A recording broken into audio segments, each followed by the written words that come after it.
let's jump into the BET Awards. I want to know your thoughts. This came on. I want to say last week. It was Sunday. The evening that we recorded our last show.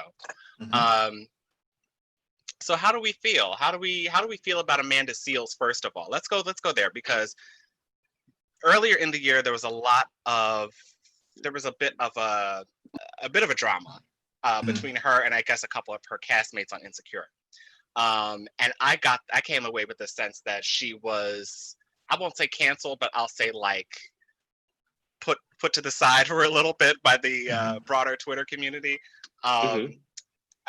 Has that changed, do you feel? Do you think opinions have changed at this point? I'm not certain what happened earlier. I think some people she does seem to be gaining more popularity. I think it's just because she's getting more exposure. So people are finally, I think, getting to see her versus just seeing her tweets. Because I mean, she's honestly has been around for a long time. I just think, in the vacuum of Twitter, if you only see the tweets of a person and that gets retweeted, and that's whatever the topic is, and sometimes that's how you learn of somebody. I think from her being on Insecure, she was on The Real, just from her, I guess, doing other things or talking more, it's actually like hearing her voice and hearing her voice things herself. I think it's changing because a lot of people said she did a really good job on Sunday. Yeah. I really enjoyed her. Go ahead, Marcus. I only know of her kind of sort of from The Real. I think that one of the things that people may kind of have something to say with her is that I don't know, I feel like people see her as kind of abrasive because she says what she says, she stands on what she says, and she means that, and we could even see that on Sunday. But I don't think that, I don't necessarily have no problem with her. I think she did fine, particularly for what she was given. I said, when I first started watching it, I was like, I'm gonna give her a lot of leeway because I can't imagine how, difficult this would be. You hosting, trying to tell jokes, and you don't have an audience to tell you like, yeah, good, that didn't work, or no, that's good. So you just kind of freestyle it. Right. She was getting no feedback whatsoever, and I thought, it was a little. I thought she did a good job, but some of the jokes were just kind of like, what, and I was just like, I don't know if that landed very well. But had she been in front of an audience, maybe it would have felt different to the viewers because I don't know. There's just something different about the energy. So yeah. I think she could have kept that Karen thing. She could have kept what? Wait, say that again. I think she could have kept that Karen thing. Excuse me. Oh, the one when she was in the group chat. Yeah. I actually missed most of it because so it's kind of funny. So I tweeted a few weeks ago when they announced that she was hosting, and I was like, everybody's at home, why her? And I don't have anything against her, but I'm just like, everybody's free. Why did we pick Amanda? Like, everybody's schedule's open. But everybody said she did a good job, and that's happy because I actually do enjoy her. From what little bit I did see, it was nice. I think also too, I can imagine probably like the back screen or whatever, the green screen behind her was kind of probably off-putting at first because it's like, what is this? But then I realized the different clips, I was like, this is of BT over the years as well. I was like, okay, that makes sense. Because I guess too, it would have been awkward if she just had it like in her living room or whatever. It's like, like, what are you doing? Right. So I appreciate that they did that. That was good. All right, cool. So yeah, I think she did a good job, but I want to jump into the music as well because I think that we got a different experience with everything being, I guess. Well, I don't know if everything was pre-recorded. But I will say some of the standouts for me were a couple of the new artists, Masego, Loner. Everybody was talking about him, and Jonathan McReynolds. I think did a good job as well. Were there any standouts for you for performances or performance-wise? Meg can do no wrong. Love her. Listen. I knew she would come up. Right. And then I saw Karen and Kiera. I'm trying to think, who else did I see? It was only like one or two other people. I can't remember. Yikes. I really liked Chloe and Halle too. Yes, I did see them. Yes. Yeah. Yeah. Now there was like I don't know if it was one of you guys that tweeted, but Kane Brown's performance. He's the country singer. Okay, so it must have been Marcus because That was me. It was. It was not me. Oh, that's hilarious. What was wrong with Thought the that was a white country man. I was like, why is he here? Oh Lord. So like you heard his voice before you saw him? Is that what happened? No, I Or- saw him and I was like, who's this white man? Wait, was he white? Is he black? The people told me after the fact that he's mixed. Oh, he's just very light. Yes, he's passing. And I was like, I'm who's this? passing. I was just like, who is this man? And I mean, that didn't really, okay, that's a lie. It did kind of throw me off at first. But like, what really got me was the actual song. It was like this whole, like, I can't remember the lyrics now, but it was this whole I don't see color country gospel song. It was like, whether we're black or we're white, we're all serve, whatever, some all lives matter Right. mess. And I was like, no. Exactly. Okay, so and that's why I wanted to bring it up because I think it was you that tweeted this is like I don't want you to come on and all lives matter this performance or something like that you said. Yep. And I saw that and I was like I don't know if I necessarily agree. And I listened to the lyrics and I got what you were saying and I instinctively knew that this could be interpreted a couple of ways and I was like maybe he should have sang something else, but kind of investigating the lyrics I just kind of I don't know, I guess I thought he was doing more of a bringing together of different communities. I don't think that he was necessarily saying I don't necessarily think it was an all lives matter thing. I'm going to the lyrics. Now, do you think, while he's looking us up, do you think that country music should be going forward and like black artists? Should country music be included? Included? For country yeah, artists? I mean, I think so. I mean, look, we've got him and we've got what's the other guy? Don't make me lie. That's what I was asking. I don't know. The viewers know what I'm talking about. Somebody please comment this guy's name with the Old Town Road. Lil Nas Nas X. X. Yeah. Yeah. So I mean, we've got some people. Yeah. We've got some people in here that we can rap, country rap, whatever. Yeah, and Beyonce even gave us we a know you country song saying. once. Come on. Sorry, it just kind of slipped out. But yes. Okay. I'm looking. Okay, I found the lyrics. Now. Okay, so let us know. So it's like let's see. White churches, black churches, different people, same hearses. It's kind of hard to fight with each other, lying down in the ground, 6 under. At every show, I see my people. They ain't the same, but they're all equal. One love, one God, one family. You're missing every color if you're only seeing black and white. Tell me how you're going to change your mind if your heart's unmovable. We ain't that different from each other, from one to another. I look around and see worldwide beautiful.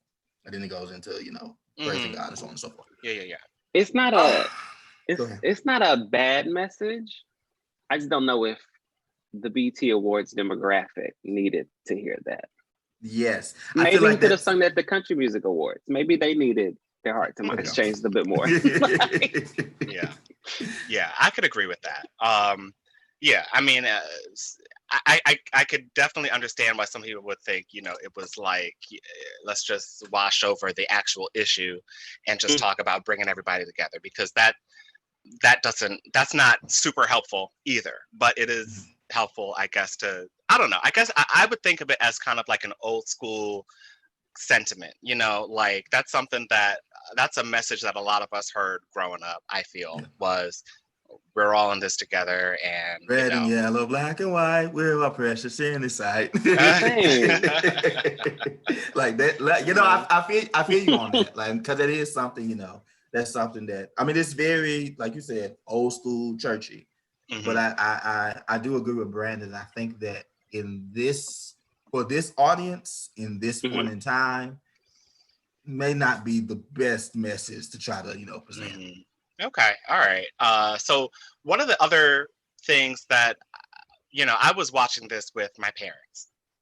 So So what's her name was not appreciated. Oh, But I just want to say, like, all in all, I don't think that I think that it was very much for our age group and below. And it was very much not for people that listen to like older music. Remember I was talking about it with my parents and they were like, you know, it's not, I don't know, it's very young and there's really nothing here for me, you know. I just wanted to know if you guys thought the same thing or if that should even be a factor. I think it should be a factor because I think that the BET Awards is kind of the one thing that I think strives or aims to be all inclusive of Blackness. So you have to, which is hard, I'm sure, in the 3.5 hours, whatever, to include all of that range, but you kind of need to do that. But I think too, that also helps that they had all of the offshoots. Like there was a celebration of gospel, there's the Soul Train Awards, there's the BT Honors, which is a bit more niche to the different things. But also too, this year, because they didn't do a lifetime achievement award. So I think too, that kind of alienates older viewers. And that's kind of why a lot of people tune in. I know that's typically my favorite part, Okay. especially past years, given past hosts. So it's good though to see the celebration of whoever. They didn't do that, but I guess too. Well, I mean, they still could have, since everything else was like pre-recorded. So I mean, yeah, they could have. I mean, and I guess maybe their excuse would be that they did a little Richard tribute. they could have kept. Wait, what was that? Which they could have kept. Okay, yeah. I mean, you know, it was I didn't like finish that. it was like, all right. I turned it off. But You didn't miss nothing. I don't know, like I'm not gonna say like I'm a Little Richard stan or whatever, but from what I know of him, from what I've seen of him performing, I don't think that Wayne Brady really did him any justice for real. Do you think? I think what threw me off, I think, was because it was like he was dressed up, and I was like, if you would have been there, I feel like in person you wouldn't have my costume essentially. So I was like, I kind of like was off-putting. I was like, maybe if you just sing the song, I could have got to it a little bit more. Yeah, it felt more like a joke necessarily than a tribute. And I understand, you know, Wayne Brady is a comedian, what have you. But if they were thinking kind of like what you're saying that, oh, well, this is going to be all kind of like full lifetime achievement thing, you know, they treat them lifetime achievement things real serious. Like that's what they do. So I feel like if that was going to kind of replace that, they should have treated it like that. Yeah. So I think the last point that I want to just jump on real quick is that there were better performances as a result of everything being pre-recorded or semi-record, whatever they did. But the drawback to that is that you don't really get to hear whether this person can sing or can do this live. I heard a lot of people saying that that the pre-recorded thing was a good thing and that it showcased the talent. But I guess on some level, I'm like, if you can't do it live, then where's the talent? I don't know. I mean, I say if you're being creative, like Megan or Chloe and Haley, that works because Megan's rapping, so I mean that doesn't matter how you do that live or not. I mean, we know you're rapping, it's fine. We're not listening for the vocals, kind of a thing. But then with Chloe and Haley, they've been doing so much other stuff. They didn't have to do live for this because we know they can sing anyway. Right. But for like I don't know, I think Summer Walker and Usher, I think that was live, even though you obviously pre-recorded, but it's like, I think they were singing live in that moment. But I can see that. Also, too, it's like that kind of helps the live tweeting aspect of it. It's like, oh, they messed up, or oh, that was not right, or oh, they really did that. As you get caught up in the moment, but if you're probably limited to like, okay, you can only do this in this short amount of time, send us in this video, then it's probably just easy to go to a track. I don't know if the idea of them, of them being pre-recorded, I don't know if that bothered me any.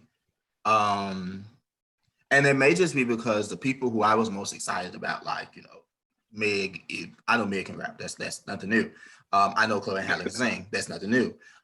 So for me, I guess because the people who I enjoy, and even the little bit of Usher, like I know Usher, that's nothing new. So I think for me, because the people who I really was excited about or I really paid attention to, I already know what their skill level is, so it didn't really bother me. But I guess for maybe the newer artists, that could have been a proving ground. But at the same time, I feel like what they did was still really good proving, because I'm one of the folks that says that, you know, this was probably some of the best performances they did because they were able to have that freedom and so on and so forth. So even if, you know, you saying they was pre-recorded, they was playing the tracks back or whatever, what have you, like they still did a good job of kind of, you know, getting their names out there. Because it's like what you said, like, you know, hey, I'm really excited about Loner and Masenko. I don't know if I said his name right, but I'm really excited about these people because of what I saw. Right. Well, yeah, I get that. I mean, I think my thing is hopefully they don't overuse that moving forward, because I would like to see. I don't want to end up being fooled, you know, thinking, you know. But I don't know. But that's the thing too. It's like eventually though you'll prove yourself. So it's like, okay, yeah, we bought into, okay, you can really sing this year, but then okay, I see you on your Instagram live, and it's like, oh, or I see, you know, you post your own thing, and it's like, oh, you really can sing, like, you know. So eventually it'll come out, or you can even just listen to the album, because some people can't sing on an album. True. Which is sad. I'm about to say, I mean, case in point, I love Scissors Control. I would never pay to hear her live.